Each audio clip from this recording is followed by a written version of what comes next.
While I'm forced back online here, I don't plan on making too many more videos and sharing them on YouTube, but whenever something comes up that really bothers me, I have to at least air my grievance about it, and I hope it's not too unpleasant for you all. Actually, most people I get along with very well. I like people generally, and I think most people are good.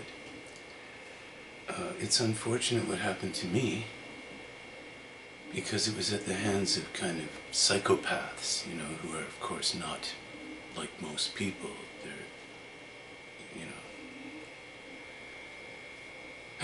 They're more rare. But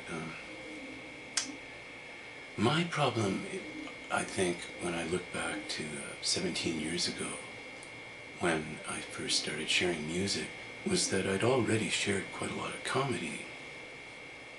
And the comedy must have been okay.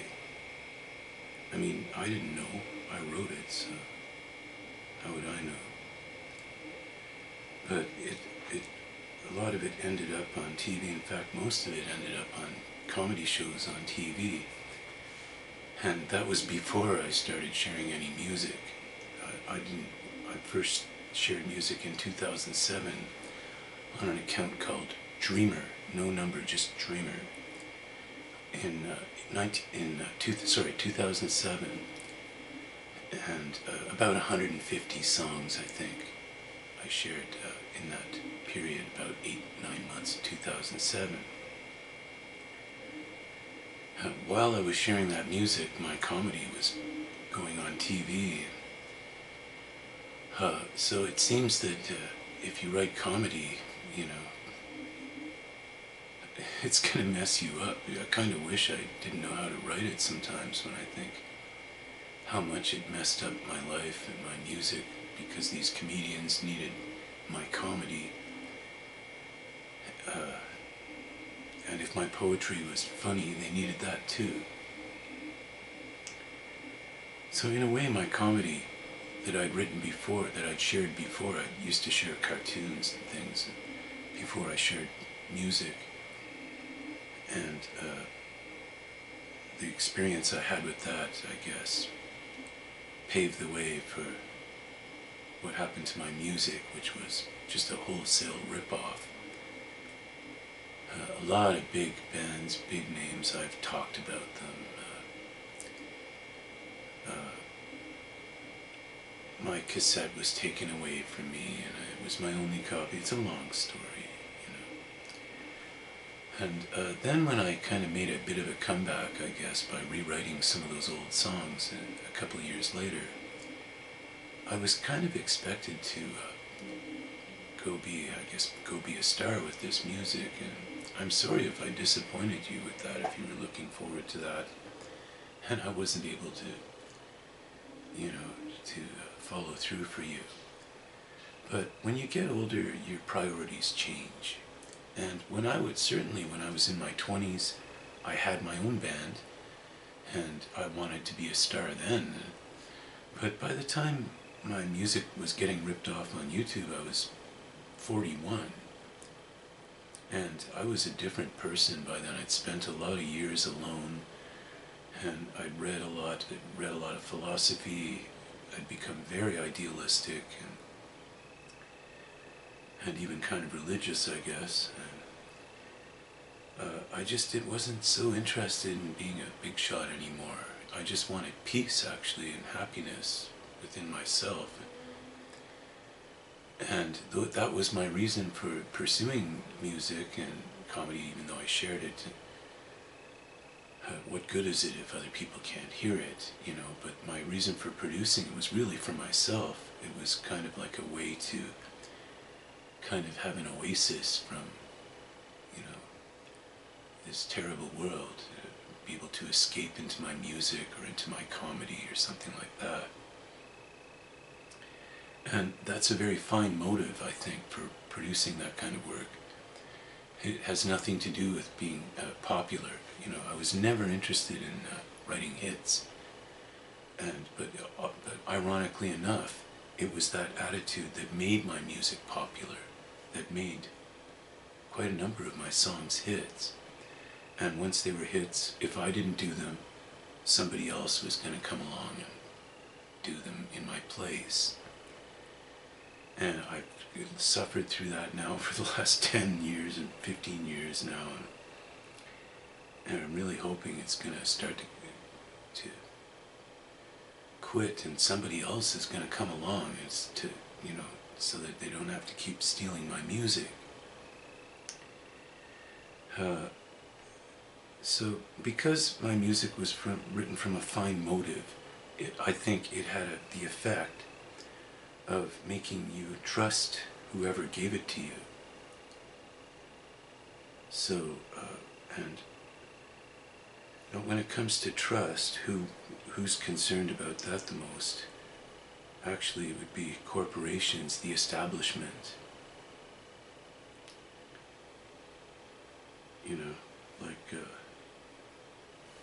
Corporations like... You got nothing good left and you're so overwhelmed. If your cheeks up enough, you should face it. Like that was used on a commercial. That hook was used on a TELUS commercial in 2008. It must have played like 10 times a day.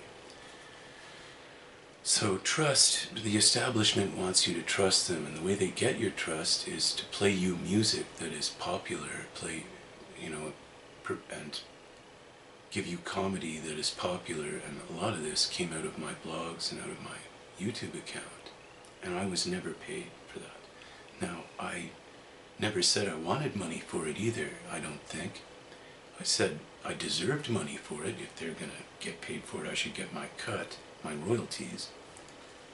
But I never said that's what I wanted. That's not why I wrote it, certainly. And that's why people liked it. They trusted it. So who are you trusting now with my music, I wonder? And who's sponsoring the event? TELUS, by any chance? Of people that say, there's something wrong with him, he doesn't have a phone. All that's wrong with me is that I wrote this damn song. And they needed to fucking steal it for their commercial. That's all that's wrong with me. I had to be a misfortune of writing a catchy hook that TELUS wanted to use in their commercial. And after they did that to me, I couldn't trust them anymore. And I haven't had a phone since then. And all the crimes that happened to me on the internet all happened through a TELUS connection, a TELUS modem. So they were practically in on this heist of all my material from that year. So, good question to ask yourself, what's who are they sponsoring these days, So anyway, and I don't want to be too negative here. Like, I know people want to have fun, and if you don't know that this music was stolen, you've had a really good time, I can understand why you just want me to leave it alone or whatever, but I just want to tell you that if you believed me, if you could look and see how I was treated by these people who are now getting paid for my music, you probably wouldn't want to celebrate. You wouldn't want to dance, I don't think. It's because you either forget that, or you don't think about it, or you don't believe me, and that way you can have a good time, But I trust you enough to know that if you just simply knew that this concert it's music that was taken from a starving artist, and I was starving at the time, I was in a soup line, that's music that was taken from a starving artist, okay, on YouTube, so that corporations and stars who were already rich could have more millions of dollars cashing it in. And it was music that was not written with a commercial motive, but they made it commercial by stealing it all and putting it on the radio and on the TV. Now, the psychological, social impacts of this copyright infringement of my music and comedy has been that I find it difficult to go out in public. I'm very shy to go in public. I also need to wear earplugs if I'm going shopping, so I don't have to get too shocked by what might pop up on the radio while I'm there. And, it's also made me kind of antisocial in the way that I can't really go and socialize with people because they have these idols, and their idols rip me off, and so there's a chasm between myself and pretty much the whole world, as long as they're supporting these frauds every summer, psychological impacts of depression, I'm very isolated, but I'm strong too, and I still work. I stay in damn good shape in my job. I'm not a bum anymore. I'm not starving anymore. Got plenty saved up in the bank. Nice cushion there now for when I do get older and weaker. And, but it has been a terrible time, and it's also, I guess, the final impact that it's had on me has been to discourage me from sharing any further music or comedy on the internet, because after you've gone through your work and you realize that just in your comedy sketches that you've shared 1,055 comedy sketches, and almost all of them were stolen when you first shared them. When they've stolen thousands of pages of your content, it's very discouraging for you to go try to produce new work. Why should you? They're just going to steal that too.